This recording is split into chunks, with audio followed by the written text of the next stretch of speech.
Hello friends, അപ്പോൾ വീണ്ടും ഒരു കുക്കിംഗ് വീഡിയോ ആയിട്ടാണ് വന്നിട്ടുള്ളത്. ഈസ്റ്ററിൻ്റെ അന്ന് ഉച്ചയ്ക്ക് വേണ്ടിയിട്ട് നമ്മൾ ചിക്കൻ ഫ്രൈ ചെയ്ത് റോസ്റ്റ് ചെയ്യാൻ പോവാണ്. അപ്പോൾ അതിന് വേണ്ടിയിട്ടുള്ള സവോളയും ഇഞ്ചിയും പച്ചമുളകും വേപ്പിൻ്റെ ഇലയും വെളുത്തുള്ളിയൊക്കെ നന്നാക്കി വെച്ചിട്ടുണ്ട്.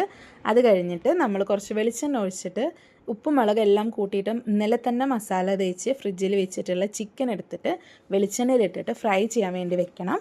ഒരു 1/4 ഭാഗം വെന്ത് ഫ്രൈ ആയി വന്ന് വെളിച്ചെണ്ണയൊക്കെ തെളിഞ്ഞു തുടങ്ങുന്ന സമയത്ത് നമുക്ക് വേറൊരു പാനിൽ അല്ലെങ്കിൽ ഒരു ചട്ടി എടുത്തിട്ട് വെളിച്ചെണ്ണ ഒഴിച്ച് സവോള ഇട്ട് ഇഞ്ചി വെളുത്തുള്ളി പച്ചമുളക് വേപ്പിൻ്റെ ഇലയുടെയൊക്കെ മിക്സ് ഇട്ട് നന്നായിട്ട് വഴറ്റിയതിന് ശേഷം ഇതിലേക്ക് ചേർക്കാട്ടോ. ശരിക്കും ഇതിൽ നേരിട്ടിട്ട് തന്നെയാണ് ചെയ്യേണ്ടത്, പക്ഷെ നമുക്ക് സമയപരിമിതിയുള്ള കാരണം കുറച്ച് ലേറ്റായി. അതുകൊണ്ട് വേഗം എല്ലാം കൂടി രണ്ട് സ്ഥലത്ത് വെച്ചിട്ട് ഒന്നിച്ച് ചേർക്കുകയാണ് ചെയ്തത്. ഓൾറെഡി ചിക്കനിൽ മസാലകളെല്ലാം ചേർത്തിട്ടുണ്ട്, പക്ഷേ ഇനി പോരായ്മയുള്ള മസാലകൾ നമുക്കിപ്പോൾ ചേർക്കാം.